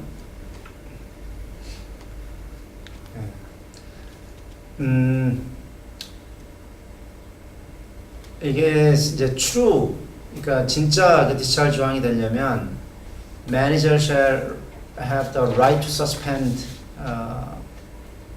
이렇게 될 게 아니라 그냥 the running of the term of this agreement shall be, 그죠? shall be suspended. 뭐 이런 식으로 돼야 되는데 여기서는 지금 매니저가 right to suspend라고 돼 있는데 꼭 그렇게 안 하고 계약 위반 소송을 할 수도 있는 거잖아요. 네, 아티스트가 코퍼레이트를 안 하면 그래서 디스찰 조항이라고 볼 수는 없고 그냥 매니저에게 유리한 그냥 아티스트한테는 그 이제 매니저가 어떤 결정을 하든 매니저의 재량에 따라줘야 되는 그런 의무 조항이 되겠죠. 원래는 저렇게 the artist shall become physically, mentally impaired 그런 경우에는 어떨 것 같아요? 그때는 그냥 계약이 중단되거나, 그죠? 그러니까 매니저가 매니저의 판단에서 중단시키는 게 아니라 그냥 계약이 중단되고 그리고 그런 상황이 180일 정도 진행이 되면은 그때는 그냥 계약은 터미네이트 된다. 이런 식으로 되는 게 보통 일반적이죠. 네. 저거는 좀 프로 매니저 계약으로 보입니다. 자, 더 레미디스에 대해서 다른 얘기 있나요? 일단 기본적으로 여기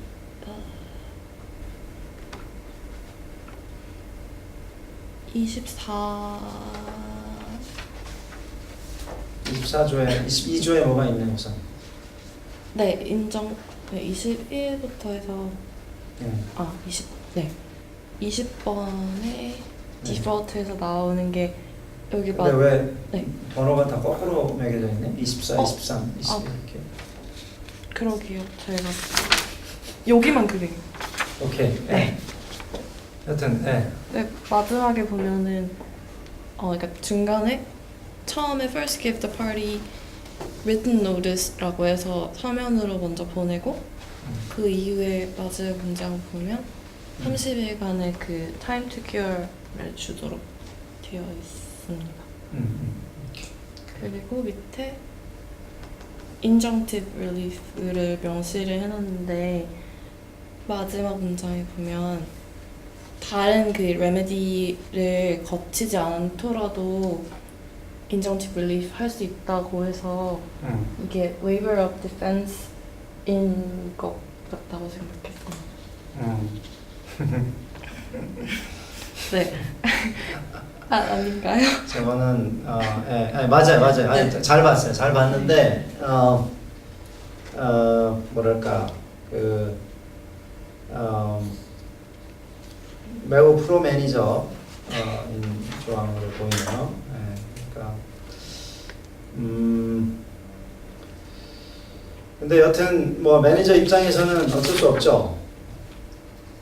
뭐 마돈나가 와서 공연한다고 했는데 뭐 대신 프린스 보고 가서 공연하라고 할 수 없잖아. 날짜 잡아놨는데 그죠? 그러니까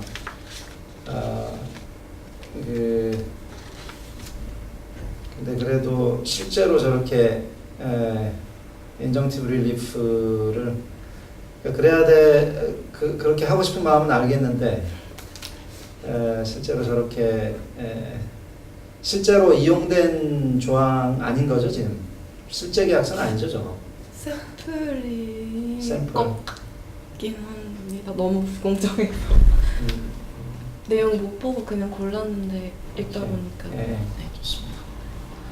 그 저는 좀 궁금했던 게 8번에 네.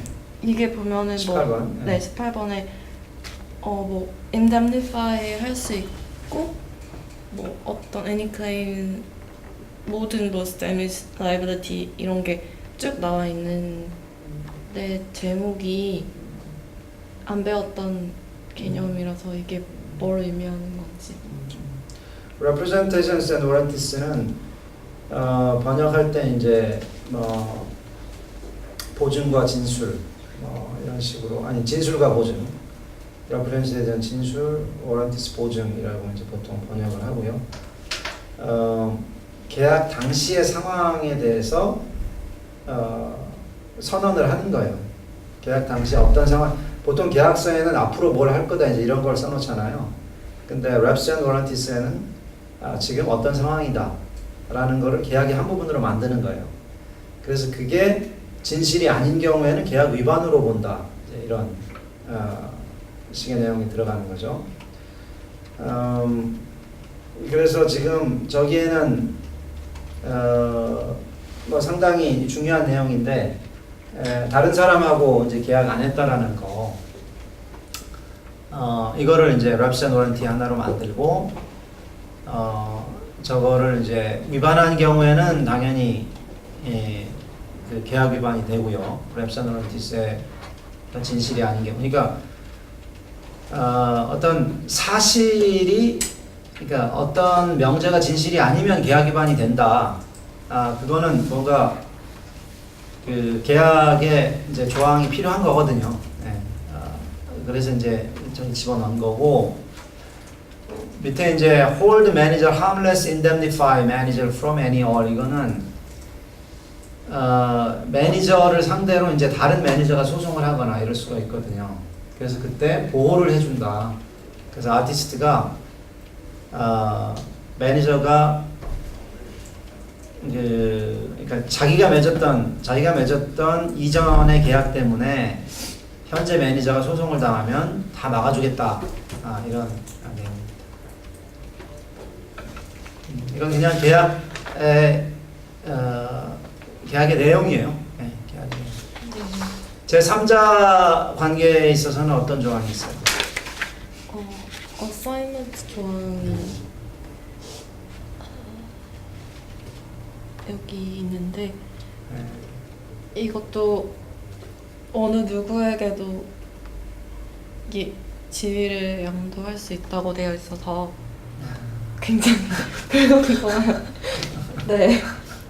그래서 옆에 코멘트 보니까 뭐 회사로만 한정한다거나 네 그렇게 해야 된다고 되어 있어요. 그러니까 여기서 보면은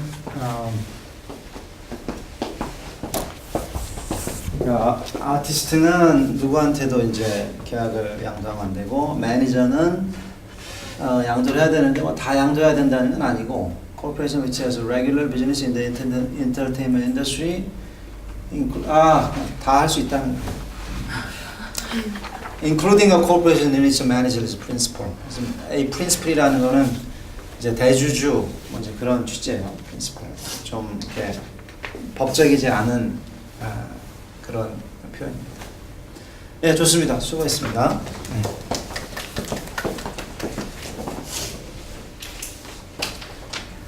다음 김수영. 네.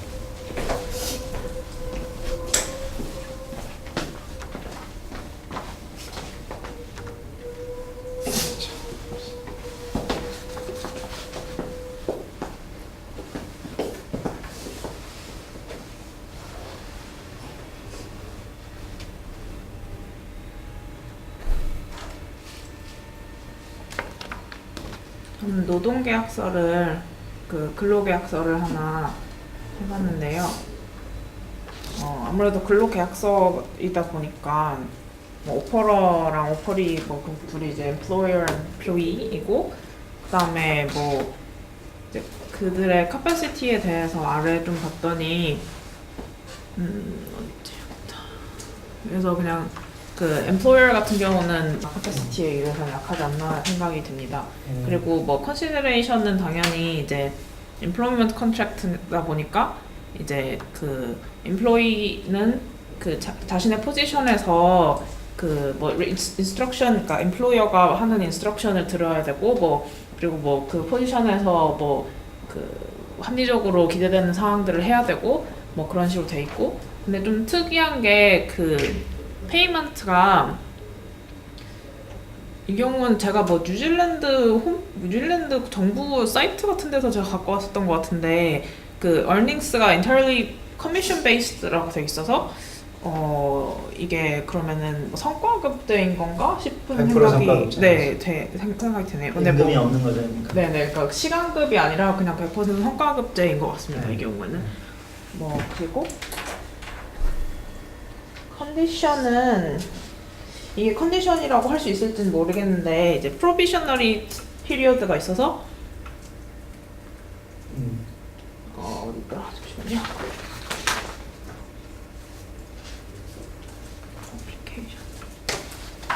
프로비셔너리 피리어드가 있어서 그 기간 동안에도 사실 근데 그 계약이 유효한 것 같긴 해요. 근데 그 기간 동안에 그 이제 고용주가 가지고 있는 기준을 하지 못하면은 이제 그 이후에 이제 해고가 될 수 있다. 뭐 그런 식으로 컨디션을 걸었다고 볼 수 있는지는 잘 모르겠지만 그런 컨디션은 아니죠. 네. 네. 그냥 프로베이션 계약 동안에도 네, 계약은 그 계약 조항들이 유효할 거기 때문에. 네. 그래서 디스차지 그 퍼포먼스에 대해서 디스차지가 그래서 이런 것도 디스차지가 될 수 있나 싶기도 하고 그리고 뒤에 또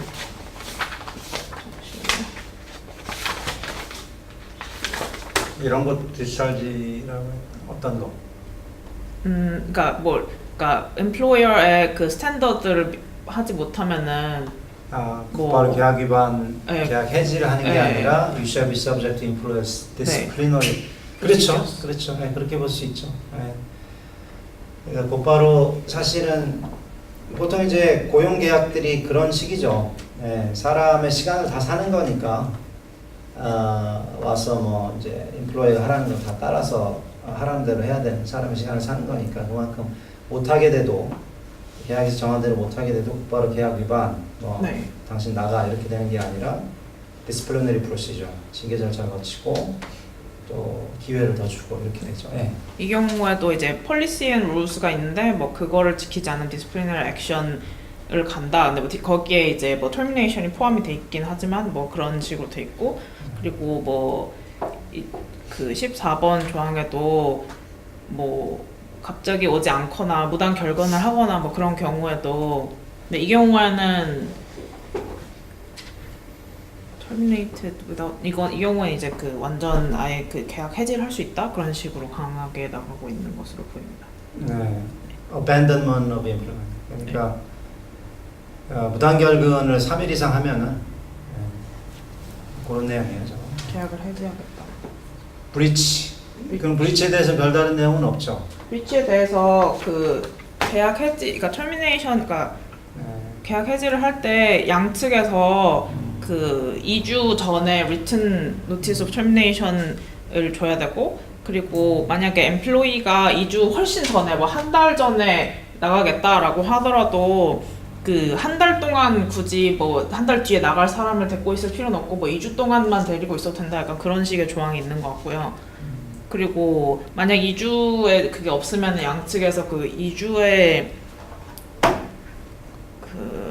earnings를 뭐 근데 계약금 같은 걸로 내야 된다? 뭐 브리치에 대한 termination 조항은 없어요. 브리치에 어떤? 대한. 브리치에 대해서요? 네, 저거는 지금 브리치에 대한 termination이 아니고 이거는 그냥 임의로. termination. 임의로 termination 하는 거고. 그래서 그 뭐 아까 아반돈먼트가 이제 브리치에 대한 termination인 것 같고 그다음에 아니 policy and rule이나 아니면은 뭐 맨 처음에 나왔던 provisionally 그것도 이제 어떤 그러니까 뭐라고 해야 될까? 그러니까 그 노동자가 고용주한테 적당한 수준의 이제 노동을 제공하지 못하면은 이런 절차를 통해서 termination이 갈 수 있다 그런 식으로 하고 있는 것 같아요. 근데 그 고용주가 노동주한테 돈을 얼마 못 주면 뭐 이렇게 할 수 있다 그런 조항은 없어서 뭐 고용주한테 유리한 이렇게 계약이라고 봐야 될지 아니면 사실 그런 거는 노동법에 다 있으니까 안 쓰는지는 잘 모르겠습니다. 네. 그래서 사실은 노동계약은 여러분들이 변호사로서 가장 다룰 가능성이 없는 계약 중에 하나예요. 바로 그런 이유로. 왜냐하면 노동관계는 뭔가 공익적이라고 생각을 해가지고 강행 규정으로 다 컨트롤을 하고 있기 때문에 노동계약이 중요해지는 경우는 이제 단체 협약. 예를 들어서 이제 노조 변호사가 된다거나 또는 노조가 있는 사업장의 업주 변호사가 된다면 이제 단체 협약은 뭐 자세히 봐야 되지만 그거는 이제 또 그건 이 수업에서 다루진 않을 거예요. 이거는 그 특별한 법률 분야에 들어가야 이제 알게 되는 그 필요한 특별한 분야에 들어가야 이제 알게 되는 법률이니까. 어찌됐든 레미디스에 대해서는 특별한 조항이 있나요? 레미디스에 대해서도 뭐 예를 들어서 그러니까 노동자는 뭐 자신의 건강을 챙길 뭐 의무가 있다 뭐 그 정도는 돼 있는데 그 노동자가 뭐 일을 하면서 뭔가 손해를 끼치면 거기서 배상을 해야 된다 뭐 그런 조항이 아예 없고 뭐 사용자에 대해서도 뭐 그런 게 없어가지고 레미디스도 없는 것 같습니다. 그러니까 뭐 아예 termination 아니면은 그냥 레미디스가 없는 것 같아요. 그래서 우선 변호사들도 로펌 들어갈 때 계약서 안 써요. 로펌도 계약서 쓰자는 얘기 당연히 안 하고. 그러니까 이제 노동에 관해서는 뭔가 강행 규정들에 그냥 의존한다는 그런 생각들이 있어서. 알겠습니다. 알겠어요.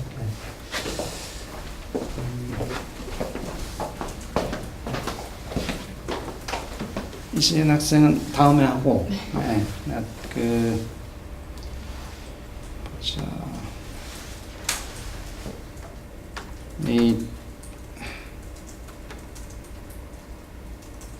지난번에 하던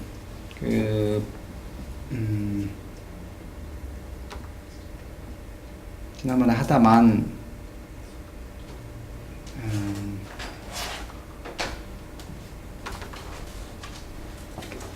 이거 혹시 여러분들 잊어먹을까봐 제가 5분만 다시 좀 얘기하고 넘어갈게요. 그래서 이제 여러분들이 계약서를 찾아보려고 이렇게 찾아보면서 느꼈겠지만, 그렇게 다양한 계약서들이 있지만 그 다양한 계약서들도 다 이렇게 베이직한 몇 가지 타입으로 구분될 수가 있어요. 그래서 여러분들 그냥 찾아보라고 했는데 벌써 2명은 Sale of Goods 찾아왔잖아요. 또 나머지는 서비스 계약서, 그러니까 노동 계약서도 일종의 서비스, 매니지먼트 서비스도 일종의 그런 계약서이기도 하고, 그리고 예전에 어떤 계약서였지? 프랜차이즈 계약서. 저 이제 라이센스 계약서.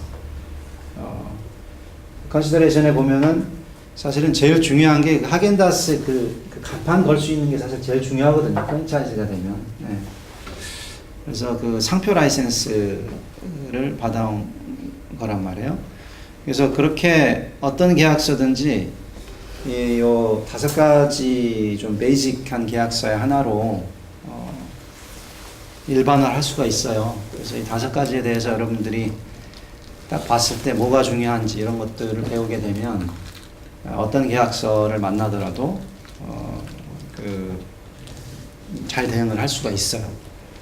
예를 들어서 이 Sale and Purchase Agreement를 잘하면 M&A 계약서 같은 경우는 대부분 Sale and Purchase Agreement예요.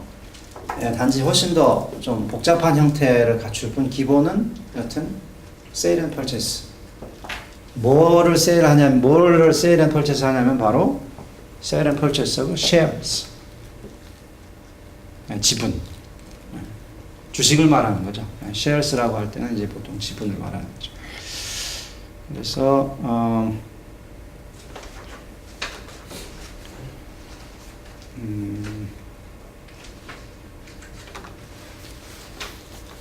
자, supplier, distributor, 그래서 buying, selling, reseller, dealer, agency 이 차이는 제가 설명을 했죠. 그리고 consideration이 그 distributor agreement 자체에서 consideration이 발생하는 건 아니기 때문에 진정한 consideration은 뭐냐면은 그 exclusivity, 즉 supplier가 distributor한테 당신 테리토리에는 내가 물건을 공급하지 않겠다. 거기서는 나는 팔지 않겠다라는 약속. 이게 이제 디스트리뷰터 계약서에서는 가장 중요한 컨시더레이션이라는 거죠. 그러면은 이제 이 디스트리뷰터는 그러면 내가 여기 총판이니까 독점 총판이니까 총판이란 말은 보통 이제 독점이라는 뜻이 이미 내포돼 있어요. 근데 이제 더 강조하기 위해서 독점 총판이라는 걸 쓰는데 독점 총판이라는 걸 쓰는데 그런데 나 독점 총판이니까 이제 이 지역에 광고를 하고 뭐 사은품을 주고 사은품을 뿌리고 뭐 연예인을 불러서 뭐 이 프로모션을 하고 뭐 이런 것들을 이제 자기가 열심히 하겠다라는 그런 약속을 서로 주고 받는 거죠. 그래서 만약에 그런 컨시더레이션이 없으면은 반드시 그런 그 계약을 체결할 필요가 있는지 따져봐야 된다. 왜냐면은 그런 컨시더레이션이 없으면 뭐를 먼저 그러면 남는 건 어떤 약속들이냐면 주문할 때는 뭐 어떤 식으로 주문한다. 그리고 주문이 들어오면 언제까지 뭐 답을 한다. 물건을 공급할 때는 뭐 어떤 식으로 뭐 배로 보낸다, 뭐 비행기로 보낸다. 그리고 하자가 발생하면은 뭐 어떻게 한다. 이런 것들만 남게 되는데 또는 분쟁이 발생하면 중과법은 어디다 이런 것들인데 그런 조항은 미리 이렇게 다 안 해놔도 개별적으로 물건을 주문할 때마다 정할 수 있거든요. 그래서 이제 제가 여기 back of purchase order라고 써놓은 게 보통 계약이 우리 계약법 강의할 때도 얘기했지만은 purchase order를 보내면 invoice를 보내고 purchase order로 오퍼를 하면 invoice로 accept를 하고 뭐 프로포마 인보이스를 보내면은 뭐 오퍼 제시로 액셉트하고 뭐 이런 식으로 다양한 방식으로 이루어져 있는데 그 문서상에 그 문서 중에 하나에 이렇게 뒷면에다가 그냥 깨알같이 써놓는 걸로도 그 계약이 발생을 할 수 있거든요. 바로 그 물건의 매매에 대해서는 그래서 그 물건의 매매 자체를 통제하기 위한 계약이라면 그렇게 미리 다 할 필요 없다. 그러니까 물건 매매가 이루어지지 않는 상황에도 서로에게 의무와 권리를 주는 계약을 의무와 권리를 발생시키는 거는 바로 이렇게 익스클루시비티를 주고 그리고 거기에 맞춰서 그 지역에 홍보 등을 하고 이런 내용을 갖춰야 된다는 거죠. 그렇게 실제 매매 발생하기 전에도 서로 권리와 의무를 주는 그런 계약이 아니라면 그 계약을 꼭 해야 되는지 판단을 해야 된다는 겁니다. 그럼에도 불구하고 이제 하려는 사람들은 바로 이 authorized distributor라는 그런 뭐랄까 시장에서의 그런 마케팅 그러니까 마케팅 툴이죠. 뭐냐면은 내가 현대차의 authorized distributor라면은 현대차로부터 직접 사가지고 내가 판다는 거거든요. 근데 현대차를 팔 수 있는 사람은 그 사람들만 팔 수 있는 게 아니에요. 저도 박경신 저도 현대차 가지고 있거든요. 저도 팔 수 있어요. 현대차 딜러도 팔 수 있어요. 그래서 중고차 딜러도 팔 수 있어요. 근데 어토라이즈 디스트리뷰터라는 거는 바로 현대와 직접 계약해서 사왔다. 근데 사는 사람 입장에서는 뭐 다 현대차를 살 수 있는 여러 소스 중에 그냥 하나잖아요. 그냥 하나의 어토라이즈 디스트리뷰터는 그냥 마케팅 툴이라고 보시면 돼요. 근데 그래도 뭐 마케팅이 그만큼 중요하니까 많이들 이제 그걸 들으려고 하죠. 네, 그래서 보면 어토라이즈 디스트리뷰터라는 편말을 가지고 활동하는 업체들은 아주 많이 있습니다.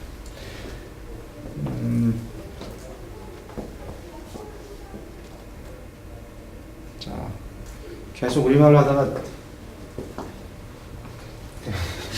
영어로 안 하니까 지금 되게 버벅대는데 오늘은 계속 우리말로 하니까 또 갑자기 영어로 하려니까 좀 그러네. 다음 주에 그냥 강의를 마저 할게요. 대신 제가 준 계약서 중에 디스트리뷰터식 계약서라는 거 있을 거예요. 그거를 읽고 오시기 바랍니다.